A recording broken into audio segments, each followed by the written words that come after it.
Baker Mayfield was taken with the #1 pick in this year's NFL draft as the first of 5 quarterbacks going in the first round for only the 3rd time in NFL history. Who were the biggest winners in the draft this year? What do you guys think?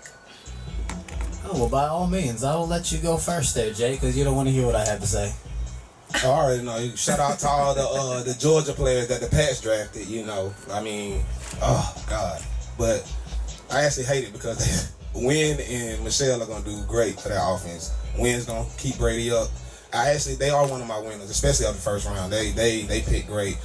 I don't know, man. I'm kind of torn on this Baker Mayfield pick. I really think he would have been there at 4 when they picked, but they made up for it when they got Nick Chubb in the 2nd round. So I actually think the Browns, for what they did pretty good. I wouldn't have got Ward at 4. I actually would have got Bradley Chubb, and I think Bradley Chubb along with Myles Garrett, that would have been that would have been an amazing tandem to be off on both sides of your defensive line. Like, that would have been amazing. And they're both young, locked down for not that much money for the next couple of years. So I think they should have got Bradley Chubb instead of Ward. But I think the Browns did a good job. The Patriots did good. The Falcons, we got Calvin Ridley. I think that was just a best player available pick. Even though at that time the best player available was my man Lamar Jackson.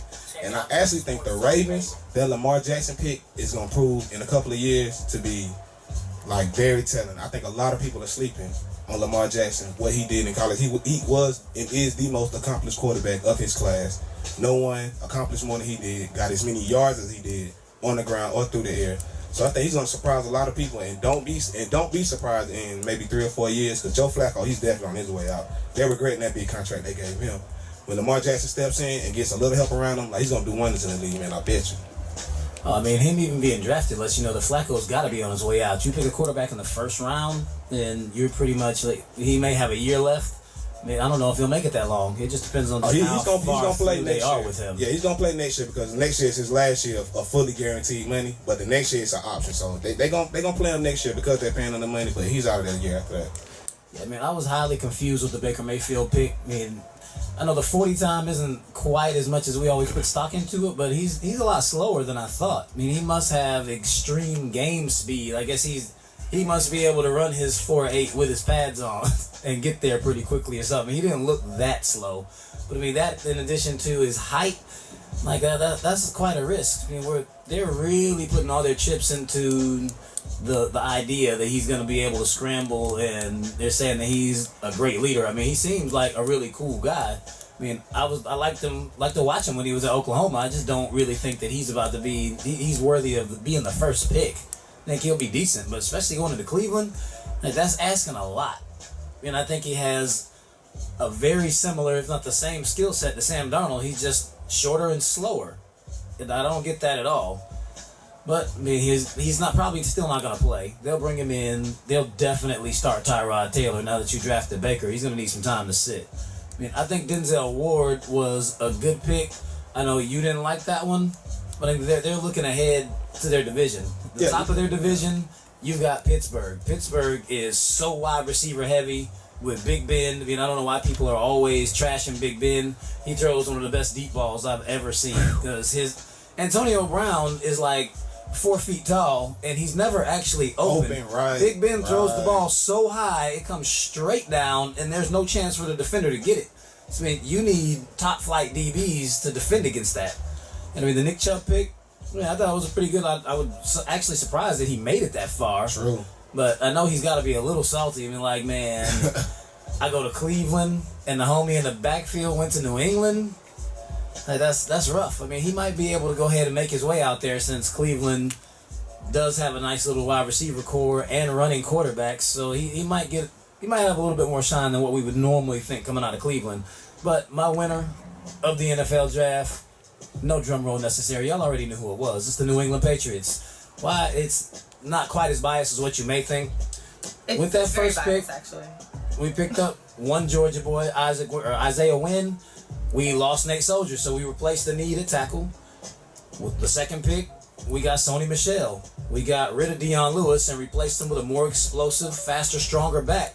I mean, Sony Michel might be up for Rookie of the Year next year. I mean, it depends on how much we actually give him the ball, but it's possible if an aging Brady now hands the ball off a little bit more than what we've seen in the past to make sure we preserve him a little bit.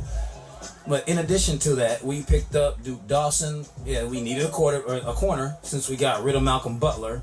We also picked up 2 more linebackers. We will have a healthy Dante Hightower.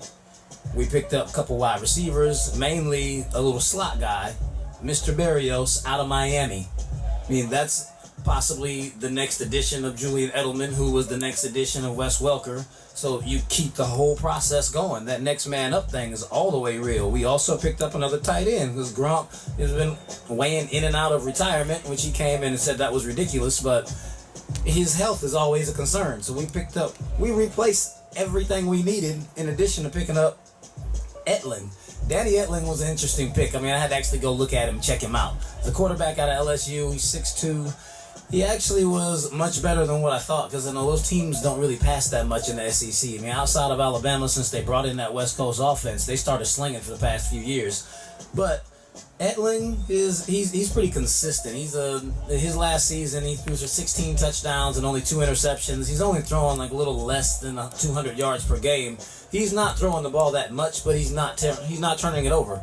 I mean, what they might see out of him is that he's able to grasp the system that is so complex that New England runs and take care of the ball. So he could be the future installment. I mean, they just may see something else out of him that we weren't really able to see, and they got him with the number 7 pick. So they're awesome at finding steals in the draft. So that is why I say New England won the draft. I wouldn't give them all out. They had some great picks, and for that man, which his name was Etling, the quarterback. Yeah, Danny Etling. Danny Etling. You should call Jimmy Garoppolo and see, how is it to play behind Tom Brady, because don't be too good because he's gonna get you shipped out of town. As Jimmy G, like, I understand what you're saying, but that was the exact same thing they were saying about Jimmy G. And who knows how long Tom Brady's gonna play? So. I know. How much longer does Tom Brady have? Hey, Tom Brady said he playing till he's 55. No. He said till his mid-40s. He'll be 41 when this season starts. So, I mean, you could think maybe 3 more years when Etling's contract is up. Ridiculous. Tom Brady is not playing another 3 Does he have 3 3 more years in him? That's ridiculous. I mean, every season y'all tell me that he's done. Everybody says that he's too old and no 40-year-old player can do this, can do that, but he only threw for over 4,500 yards and won MVP and went to the Super Bowl. So, I mean, he's not done. I never said he was done. I said he's not playing 4 more years. I didn't say he was done.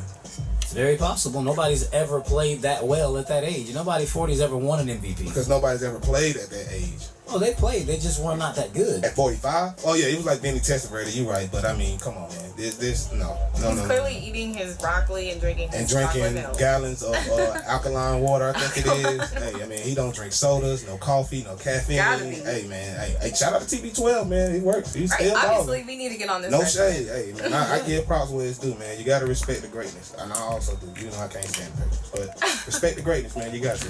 That's true. Marry a supermodel, be rich, have awesome trainers, play for the best team in the land. You probably last a little longer that way. Never know.